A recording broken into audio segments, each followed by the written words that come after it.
Hi guys, I'm going to do my weekly update. It's going to be a really quick one because there isn't a whole lot this week. I was supposed to have my cardiology appointment and I'm very mad and I need to call them back on Monday. I show up for my cardiology appointment. Okay, back up a little bit. I have always done online check-in through the MyChart app. For those of you that don't know what that is, it's an app that connects you to your doctors. You can make appointments. You can see what your prescriptions are. You can see your upcoming appointments. You can see lab results, all that kind of stuff. You can also do what's called e-check-in or online check-in, which is what I always do. You go through and what's your insurance?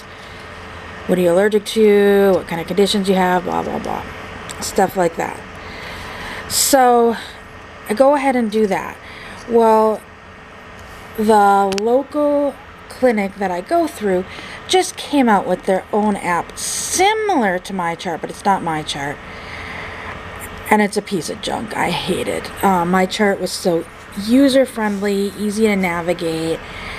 This one is just a pain in the butt. So anyways, I figure out how to do the online check-in, go through it, and then it gets to the last page and it says, how much is your balance? And how much for this appointment, for your copay or whatever. And it had all zeros. So that didn't really surprise me as we've reached our deductible for the year. So I didn't think anything of it. That was on Monday night. Tuesday, go to my doctor appointment, and I show up, go to check in, and the lady's like, you have a $40 copay. I'm like, what? She's like, we give a $40 copay. And all I had brought with me was my ID and my insurance card. I didn't have our checkbook. I didn't have my cards. I had nothing. I'm like, the app said that I had no copay. And she would not give in. She's like, you're either paying $40 today or you're not being seen. And I'm like, excuse me? I mean, the lady was just rude about it. And then I'm like, well, then I guess I have to cancel the appointment because there is no way I can pay it right now. What do you want me to do? Your app said there was no copay, so I didn't bring anything to pay a copay. And she's like, she rolls her eyes at me and says, you're going to have to go over there because I can't reschedule this. I'm like, whatever. So I go over to this other desk to reschedule. And this is where I'm already irritated about this. I have wasted my time. I have wasted gas literally driving across town for this appointment to be told I can't be seen because their app gave me the wrong information. So I get over to the other lady and she apologizes.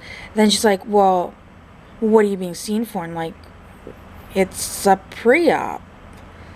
And she's like, oh, well, with this doctor, because I've seen this doctor in the past, so they want to keep me with the same doctor. She's like, well, with this doctor, you won't be able to be seen till... She's like looking and looking, and then she goes, it looks like the earliest appointment's July 31st. Like, I don't see a calendar set up. To link your calendar, Alexa off. Sorry about that. It's like, I don't see, or she said,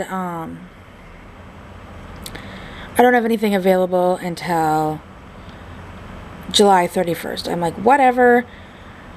Just schedule it. There's not much I can do at this point. She's like, well, that's the earliest. And I go, yeah, well, your app is what was the issue.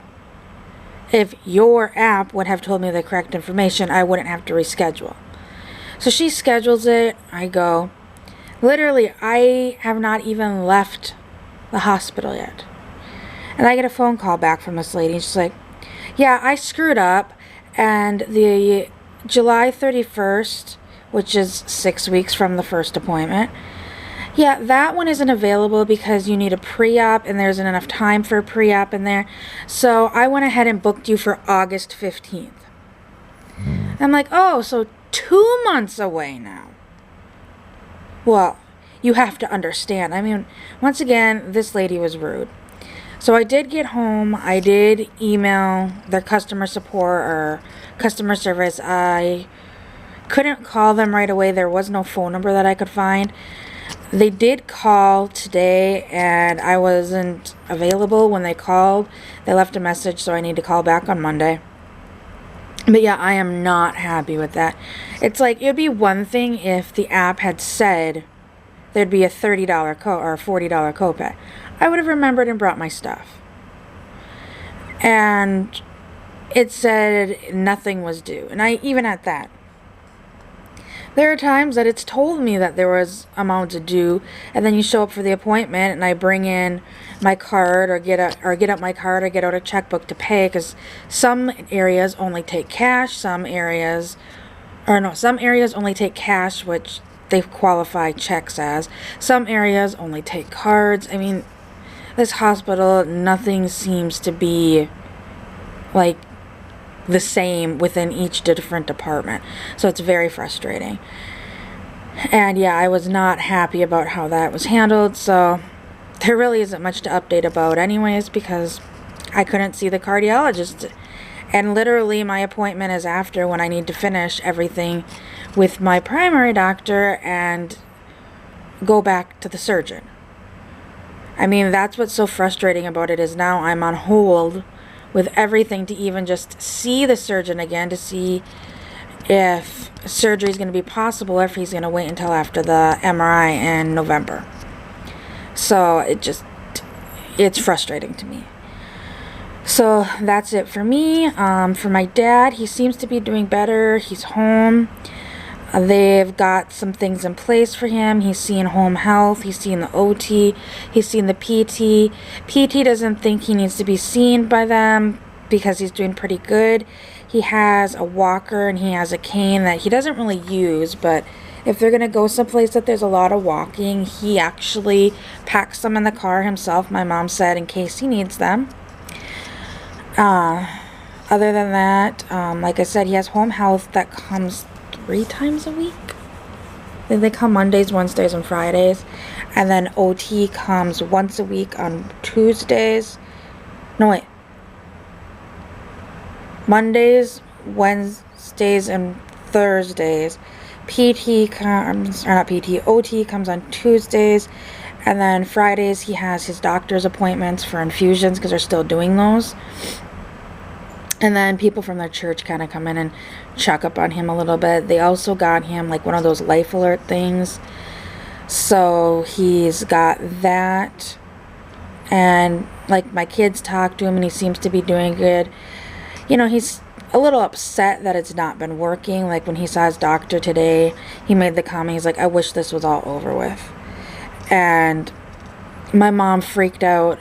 The doctor's like, oh, you're not suicidal, are you? Are you depressed? And my dad's like, no, I'm not depressed.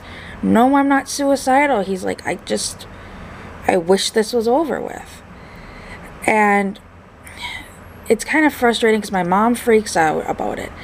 And yes, there's some history on why she freaks out, but I told my mom, I'm like, when he's making that statement to me, he's just saying, I don't think he's wishing he's dead. I think he's wishing that the cancer was gone. Like, that he didn't have to go through all this. Can you blame a person? Do you really want to be sticked and injected with all this kind of chemicals and poisons week after week after week after week in hopes that it saves your life? I go, you don't know what he's going through. I don't know what he's going through, but I can sympathize with him. I wouldn't want that.